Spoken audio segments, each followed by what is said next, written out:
Goeiemôre vriende, hier op hierdie mooi maandag die 10de Augustus 2026.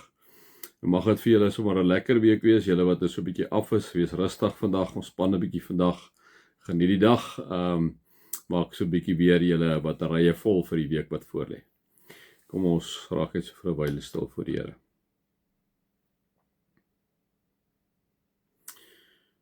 Vader, ons kom draai hierdie week aan U op. Ons kom vra vir U om by ons te wees, vir ons wysheid en insig, fyne aanvoeling, takt te gee, Here, oor hierdie week wat voorlê. Baie dankie, Here, vir die wonderlike voorreg wat ons het, soos ons al by baie male vir mekaar gesê het en geleenthede vir mekaar gesê het, om met U te mag praat en toegang tot U te hê as die CEO, die eienaar, die skepper van die hemel en die aarde. Baie dankie daarvoor. Amen. Vriende, mag daar vir julle genade en vrede en oorvloed wees, omdat julle God ken, Jesus ken en die Heilige Gees ken. Vriende, ons gaan nou by Jakobus 5, ons is nou so die laaste stukkie wat ons nou begin inbeweeg.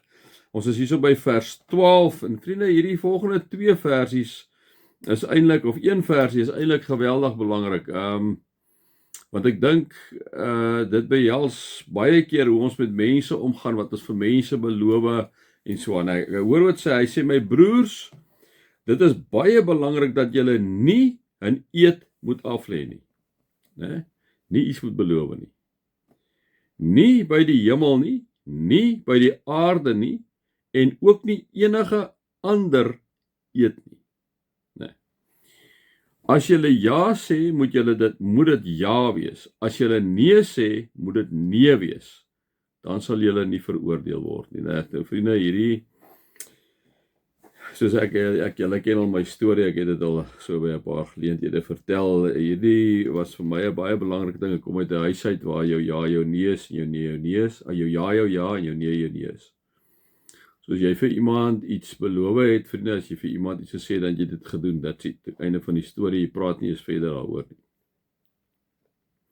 So vir my het ek dit op 'n harde manier geleer, ek wat wou nooit 'n predikant word nie, ek het gesien my pa werk, my pa het omtrent, ek het 4 dienste op 'n Sondag gehad, 3500 lidmate gehad, konsulent by 3 gemeentes, skolebestuurder, dit was net absoluut na al die begrafnisse, jy kan dink met 3500 lidmate, al die begrafnisse, al die troues, die goeders op Saterdag gewees en so, ons het hom relatief min gesien, my tyd met hom, gewoonlik was so van 9:30 die aand, of 10:00 die aand, het ons 'n bietjie, tafeltennis altyd gespeel.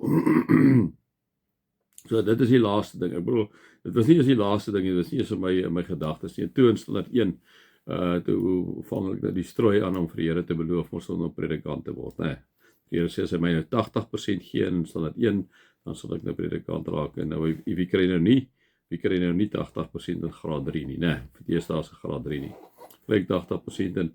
Interessant, dit kom ek maar uit die huis uit waar hy uit kom, vriende, maar ek kon van daai belofte net nooit loskom nie. Ek wou altyd in besigheid gegaan het, dit is altyd my groot begeerte gewees, my ma se familie, hulle kom ook alles om uit die besigheid, so dit is my passie gewees, en ek kon nie, ek het aan my pa toe gegaan, en so, dit is nou graad 3, ek het gegaan aan my pa toe standaard 4, en my pa gesê, graad 6, deesdae, papa, die belofte mag sê, ja, jy sal verstaan, so klein seentjie gewees, standaard is graad 6, graad 8, eindiglik, na my pa toe weer gegaan, uit, my kind, jy kan relax, ontspan, jy verstaan hierdie goeders en so aan. En ek sal nooit vergeet nie, in graad 11, standaard 9, daai tyd het ek weer na hom toe gegaan, en vir hom gesê, maar wat dink hy, toe sê hy net vir my kind, ek kan jou nie meer help nie, en dit is interessant, vriende, ek het Ami toe gegaan, omdat ek het nie wou doen, ek was soos 'n Job gewees, ek het Ami toe gegaan, nie soos 'n Job nie,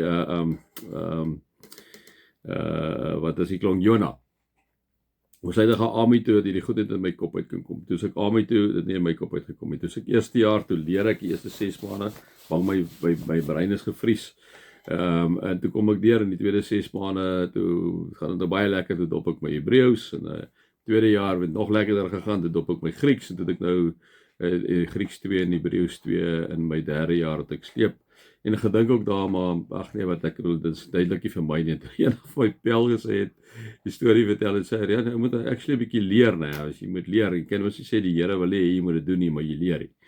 En nou ja, toe leer ek en toe kom ek nou deur en nou ja, so ek wou altyd uit, altyd by my wou ek uit wees.